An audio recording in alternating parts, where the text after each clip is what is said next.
नमस्ते. आम्ही आत्ताच श्रीनाथ महाराजांचं दर्शन करून आलेलो आहोत. आता आम्ही सध्या आहोत उदयपूर मध्ये. आणि बघा, ऍक्च्युली आमच्याकडे जास्त वेळ नव्हता, कारण पुढचा ट्रिपचा प्लॅन झालेला आहे संध्याकाळपर्यंतचा, आणि आम्ही ऑलरेडी 4 तास लेट आहोत. त्यामुळे आता सगळ्यांची खूप गडबड झाली आहे. पण इथे समोर एक सुंदर मूर्ती आहे, भगवान शंकर, शिवशंकर. बघा इकडे, बघा तुम्हाला दाखवते. खूप मोठी मूर्ती आहे. परंतु आता तिकडे जाण्यासाठी मला वाटते फक्त मूर्ती आहे, स्टॅच्यू आहे, अतिशय सुंदर.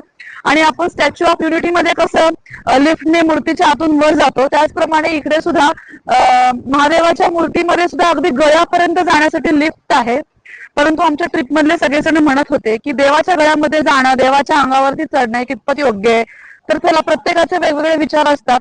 म्हणून आम्ही सध्या तिकडे आत जायचं कॅन्सल केलेलं आहे, कारण इथून सुद्धा खूप सुंदर दर्शन होते.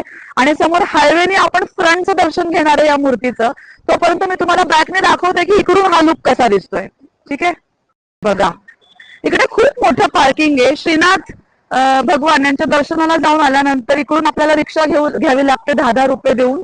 आणि 1 ते 1.5 किलोमीटर वरती ते मंदिर आहे, तिकडे जाऊन दर्शन घेऊन आलो. आणि इथे बघा पार्किंग आहे. आणि ही मूर्ती बघा, तुम्हाला मी थोडीशी झूम करून दाखवते. हे बघा, तर आता हा एका साईडने किंवा बॅकने लुक दिसतोय मूर्तीचा. शिव शंकर बघा किती सुंदर विराजमान झालेले आहेत. आता ह्याचं समोरचं जे रूप आहे हे बघण्यासाठी आपण हायवेनी प्रयत्न करूया, दिसतंय का? कारण आता तिथे जाण्याचा आता आमच्याकडे वेळच राहिलेला नाहीये शिल्लक. आणि फक्त एक स्टॅच्यू आहे, खूप सुंदर. तुम्हाला दिसेल बघा गळ्यामध्ये तिथे लिफ्ट, माणसं दिसत आहेत. आता या व्हिडिओमध्ये दिसेल की नाही बघा, प्रयत्न करते दाखवण्याचा. तर तिथपर्यंत जाता येतं. तिथे जायचं असेल तर 1000 रुपये तिकीट आहे. आणि फक्त त्या स्टॅच्यूच्या एरियामध्ये एंट्री करण्यासाठी तुम्हाला 200 रुपये तिकीट मोजावं लागणार आहे. आणि तिकिटापेक्षा जायला जवळजवळ 2 किलोमीटरचा रूट आहे, तिकडे परत दुसरी रिक्षा करून जायला लागते. सो आम्ही तिकडे जायचं थोडंसं आलेलं आहे. जमरून बघूया, जर मला व्ह्यू मिळाला तर मी नक्की दाखवायचा प्रयत्न करेल.